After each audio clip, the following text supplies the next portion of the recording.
sé, yo creo que podemos empezar. Bueno, buenas tardes lo primero y muchas gracias a todos por estar aquí.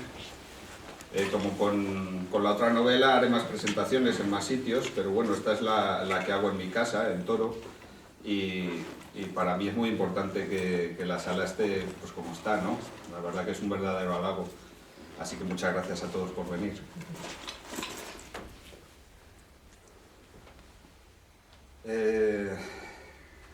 Bueno, pido disculpas por leer la presentación, igual que la otra vez.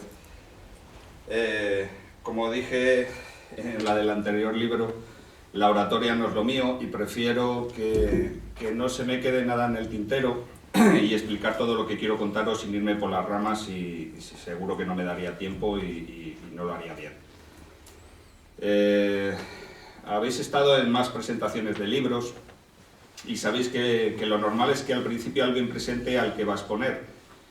Lo he estado pensando estas últimas semanas y he decidido romper ese protocolo. Al final, el sentido de esa introducción es explicar quién es el escritor y qué ha hecho, con alguna opinión que le favorezca. Bueno, estamos en Toro, me conocéis todos, así que creo que eso sobra.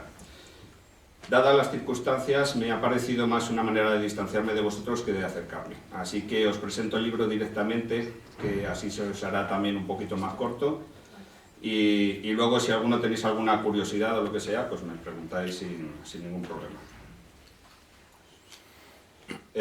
Bueno, con clavos oxidados. No sé qué os parecerá la portada. A mí me encanta, la verdad. Bueno, es un trabajo de José Antonio Fortuoso, de Bacillo. Una vez más ha clavado la idea que yo tenía en la cabeza. Como en todas sus fotos ha conseguido la luz perfecta, la composición, todo. Y luego ha conseguido los colores que yo buscaba, así que, bueno, como os digo, me encanta. Ha sido una gozada verle trabajar al ordenador, dando los retoques justos, tirando de paciencia para corregir hasta que yo lo veía claro. Y tengo que agradecer también a José Manuel Pérez el dibujo de la Alhóndiga. Un edificio de Toro que tenía que aparecer en la portada por la relevancia que adquiere en la novela. Como la mayoría sabréis, es el edificio que por desgracia está en ruinas, en la Plaza Mayor, en la calle Trasalhóndiga. Así que para mí es una verdadera desgracia que vaya a desaparecer. Por su relevancia histórica, porque me he criado alrededor suyo y porque le he cogido más cariño si cabe imaginando escenas de la novela en su interior. Como curiosidad tengo que deciros que el segundo edificio reconocible que tiene más importancia en el libro es el Palacio de los Bustamante, en la calle La Reina, que estaba pegado al monasterio de San Ildefonso y que antes de pertenecer a esa familia, a los Bustamante, en la época en la que se desarrolla parte de la novela, perteneció al mayorazgo de García de Ulloa. Bien, pues como todos sabéis, hoy también está a punto de derrumbarse. Así que por el bien de Toro igual tendría que dejar de mencionar edificios para no cargarme el patrimonio del pueblo. Lo primero y más importante para mí que tengo que contaros es que estoy muy contento con esta novela. Muchos me habéis escuchado decir que no me gusta el estilo de escritura de Jugando donde descansan los barcos muertos. Y es que no estaba trabajado en absoluto. Mi reto fue construir una trama y me centré en eso. El modo de escribirla fue totalmente espontáneo, porque no pensé que acabase publicada. Con este libro sí he estado pendiente del estilo. Seguramente no le guste a todo el mundo, eso es imposible, pero bueno, a mí me encanta. Con clavos oxidados vuelve a ser una novela de suspense, un thriller.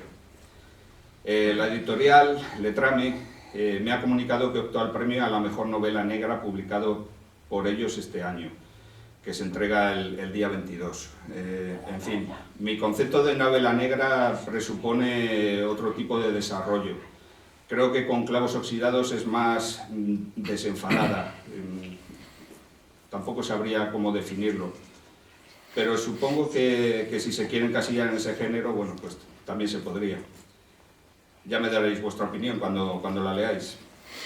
Desde luego, el único objetivo que me planteo al escribir es generar intriga y transmitir todos los sentimientos que se me pasan por la cabeza. Lo demás me da un poquito igual, eso de las etiquetas tampoco va conmigo. Y bueno, vuelve a estar cargada de momentos íntimos, de situaciones, de pensamientos que creo que no llegan a romper el ritmo de la novela. No es lo más comercial, quizá a algunos les sobre, pero no he podido evitar incluirlos, dejarlos reflejados. Creo que aportan a la novela un toque más íntimo, una conexión al final con el escritor. He intentado que no se alarguen demasiado, pero no los he censurado porque al fin y al cabo, como digo siempre, no busco ni espero vender miles de libros, así que me concedo satisfacer esa necesidad personal, ¿no? Es una segunda historia que se vuelve a desarrollar en Toro, con los mismos protagonistas de Jugando donde descansan los barcos muertos. Es el segundo libro de lo que pretende ser una trilogía. Ya veremos si acaba habiendo una tercera entrega, porque me apetece mucho escribirla, la verdad que sí, pero también me apetece mucho hacer algo distinto, quizá ciencia ficción, no lo sé. En cuanto a las tramas, pues si me dejáis dar un traguito de agua, os cuento un poquito.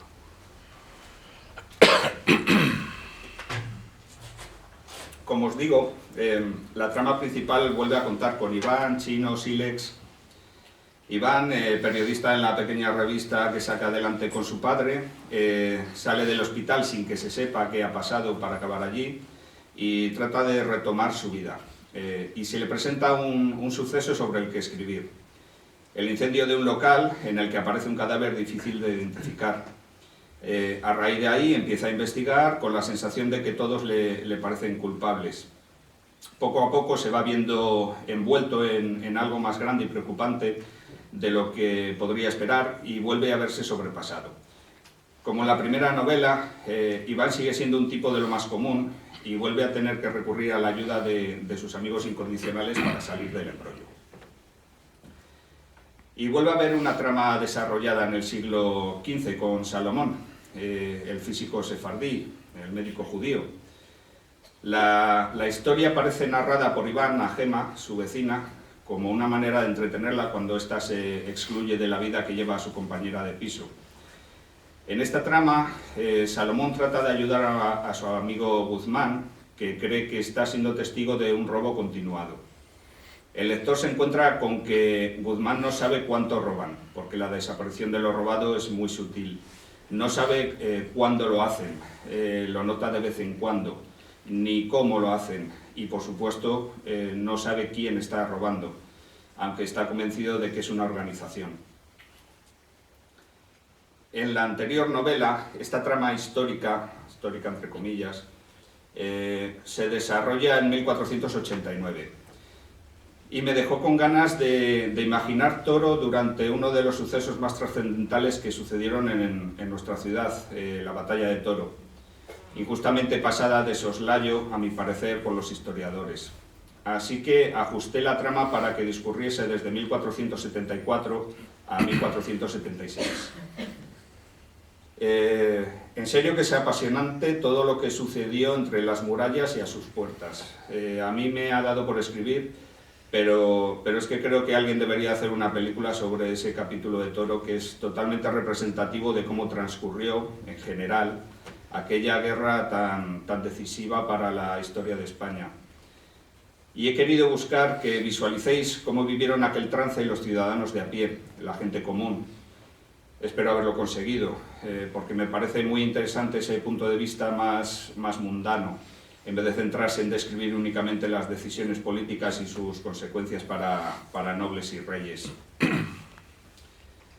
En los capítulos de esta trama me tomo alguna licencia, como presentar el edificio del concejo donde está ahora el juzgado, a pesar de que en Toro no hubiese un centro para tal uso en el que se reuniese el concejo hasta 1498. En ese mismo sitio, en el que ahora se llama calle del Concejo. Se reunían en la torre del monasterio de Santo Sepulcro o en otros lugares propiedad normalmente de la iglesia. y es que no pretendo reflejar fielmente la historia. Los más puestos en este tema se darán cuenta. Me he documentado mucho e intento ajustarme lo más posible, pero me tomo esas licencias porque me vienen bien o simplemente porque me apetece. También sitúo, por ejemplo, un espejo grande en un salón de la época cuando, bueno, pues en esa época los espejos eran pequeños y escasos. La tercera trama también se desarrolla intercalada y cuenta otra historia, independiente de las demás. Esta historia es más una presentación para ir descubriendo a Saif, el maestro de la Garduña, sociedad criminal que supuestamente funcionó a partir del siglo XV. Decidí hacerlo así para no romper la dinámica de la historia una vez que las tramas se unan, para no tener que estar presentando a sus personajes y dando datos relevantes para lo que se avecina, en medio de una parte en la que ya la historia va discurriendo con mayor rapidez. Y hay una cuarta trama, aparece ya cuando está bastante avanzado el nudo del libro, y es la que envuelve el desenlace. Con esta trama tenía la sensación de que era demasiado fantasiosa y desarrollada como la había ideado al construir la estructura antes de empezar a escribir. Me parecía que quedaba coja, como un pegote distinto añadido a las otras tramas, poco creíble.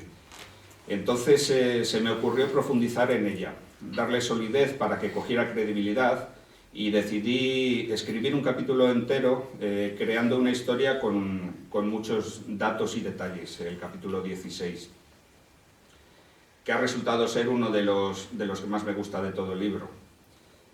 Tenía claro dónde y cómo, o sea, y cuándo ubicarla, así que me puse a documentarme y me encantó, porque además de descubrir 1000 datos curiosísimos, la propia documentación fue llevando la historia hacia un lado y hacia otro. Se fue construyendo con cada dato que iba encontrando. Como curiosidad os diré que la forma de numerar los capítulos, que van desde el -29 hasta el 0 y hasta el 31, bueno, pues es un guiño a esa cuarta trama. Y para finalizar con las tramas, quiero pensar que hay una quinta trama, muy escueta, que es la sentimental. A mí la trama sentimental del primer libro, con Elena y con Maite, me encanta y disfruté mucho sacando ese lado romántico que todos llevamos dentro. Unos más y otros menos, pero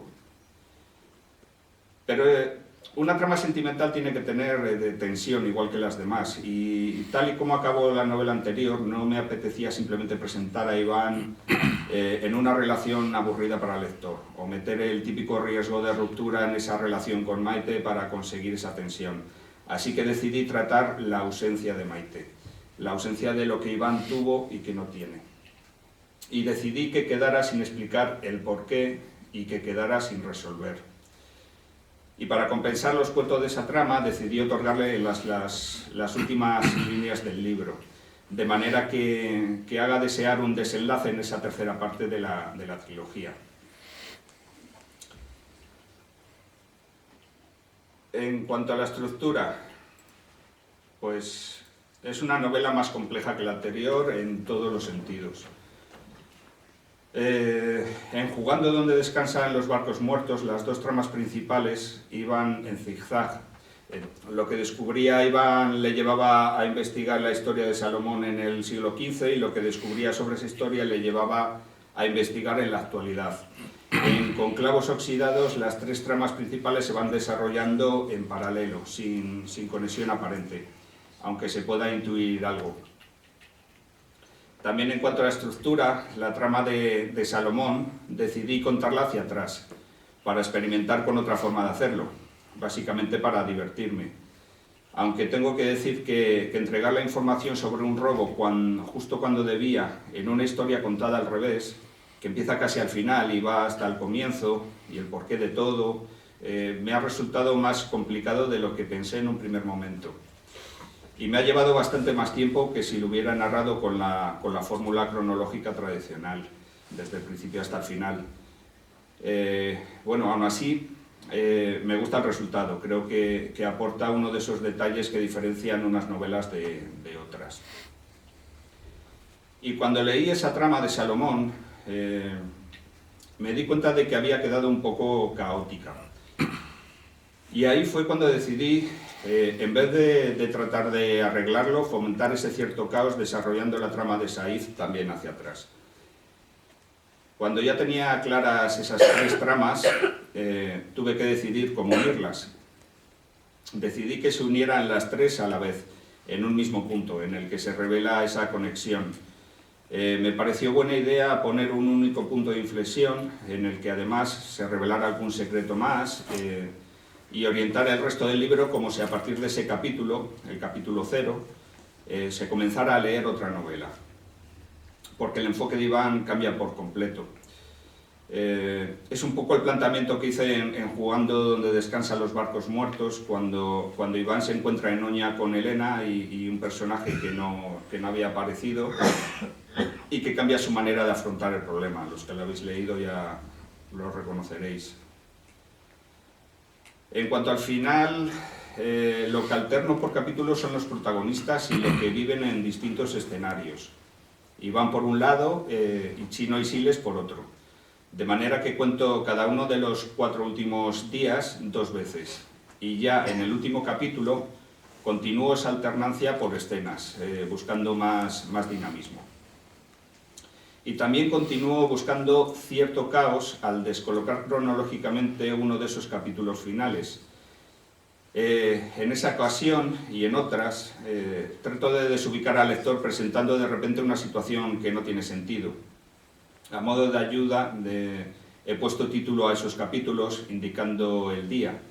El que se fije bien se dará cuenta enseguida de estos juegos de estructura. Al que vaya más despistado le costará gestionarlo un poquito más, pero al siguiente capítulo se dará cuenta de lo que ha pasado. En cuanto a los personajes, bueno, no voy a contaros mucho tampoco. Solo decir que he jugado a presentarlos de distintas maneras. A la mayoría de forma directa. Con los de la trama de Saif y con alguno de la de Salomón, el hecho de que los capítulos fuesen hacia atrás me daba la posibilidad de ir presentando con posterioridad la justificación de sus acciones. Por lo tanto, los voy presentando poco a poco por sus acciones y reflexiones.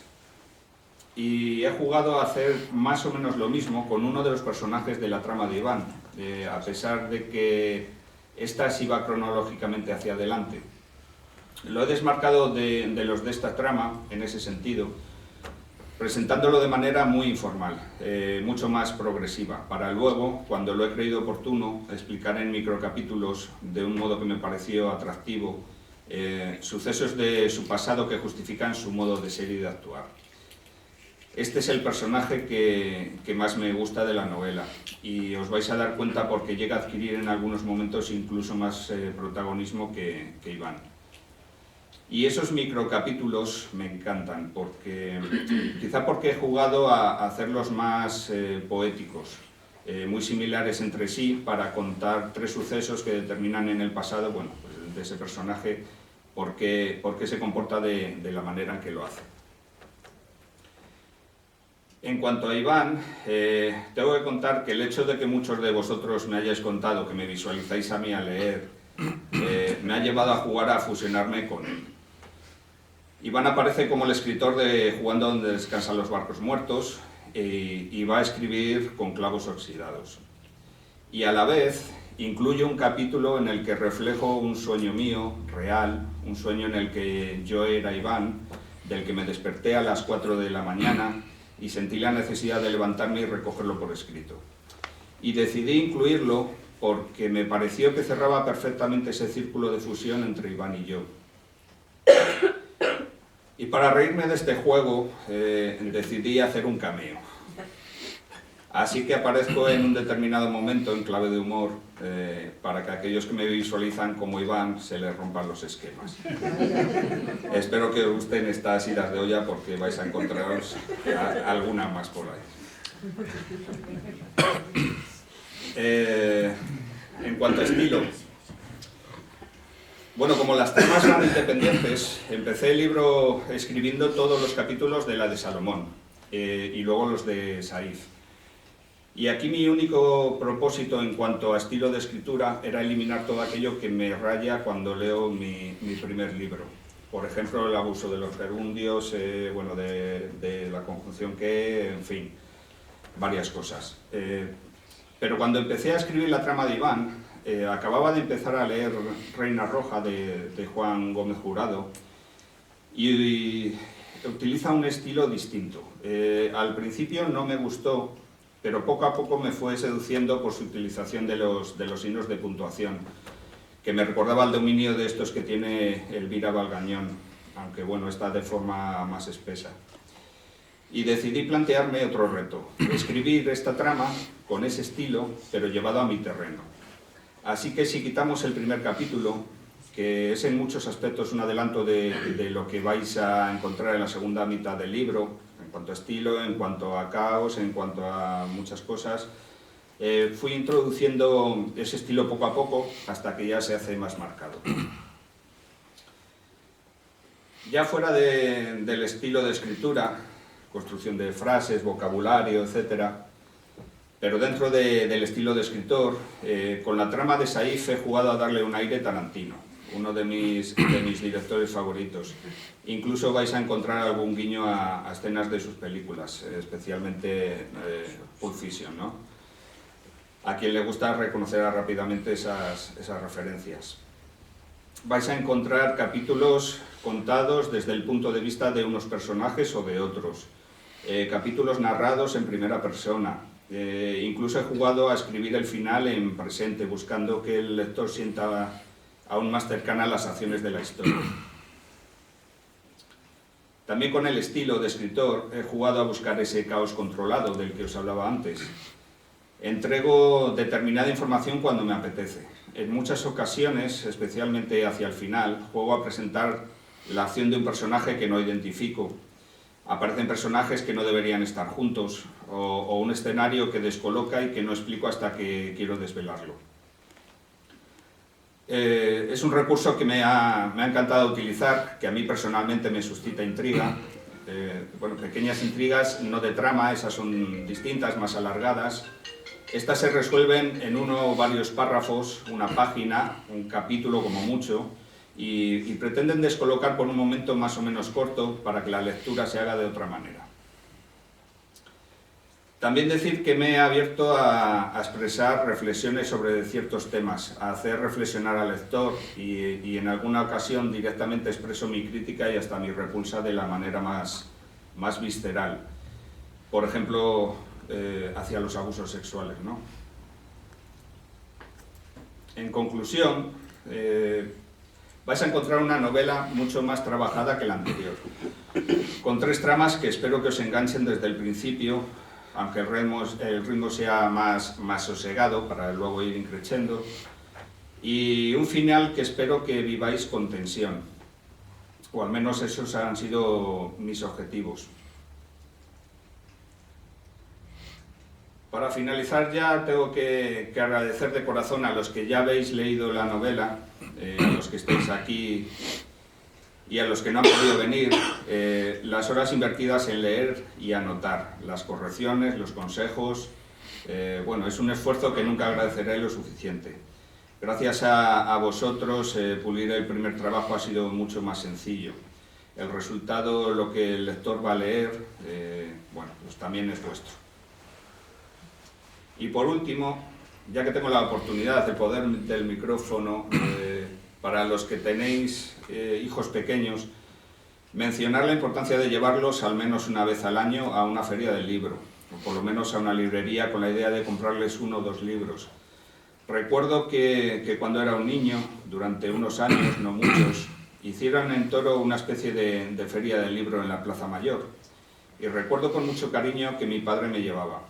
Y yo veía aquella cantidad de libros con tanta variedad, con el ansia por elegir el mejor, el que iba a ser el mío, que bueno, me encantaba aquella sensación. Yo siempre cogía cómics, pero de ellos aprendí un montón de vocabulario, de expresiones, geografía, datos históricos, Y aquello me empujó a ir en verano a viajar con Tintín y con Asterix, con los 5 a la biblioteca. Y quién sabe si hoy estoy presentando este libro gracias a aquellos puestos de libros a los que me llevaba mi padre. Y nada más. Ahora al final estaré encantado de dedicar el libro a quien lo quiera comprar. Igual que en mi anterior presentación, quiero agradeceros el haber venido poniendo el precio 1 euro más barato del que va a tener en las librerías a partir de mañana. Hoy lo tenéis a 17 euros y en las librerías, en Amazon, en la Casa del Libro, todo por internet, lo vais a tener a 18. Me fastidia que cueste más que el anterior, pero daros cuenta de que son 700 páginas. Son 3 años de mucho trabajo, literalmente miles de horas invertidas. Y bueno, me da mucha satisfacción que alguien me diga que ha ido a la biblioteca y ha leído mi libro, o que se lo han dejado. Pero sin todos aquellos que lo comprasteis, lo habría escrito, porque yo ya estoy enganchado a esto de escribir, pero no lo habría publicado. Así que muchas gracias a todos los que compráis. Y bueno, si alguien tiene alguna pregunta, alguna curiosidad que quiera resolver, intentaré hacerlo sin hacer spoiler. Si no, pues vamos por terminado.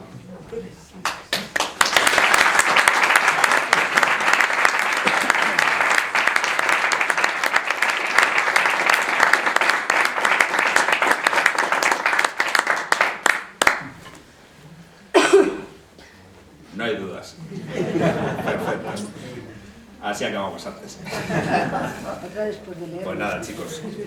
Si os parece, Maite, secretaria.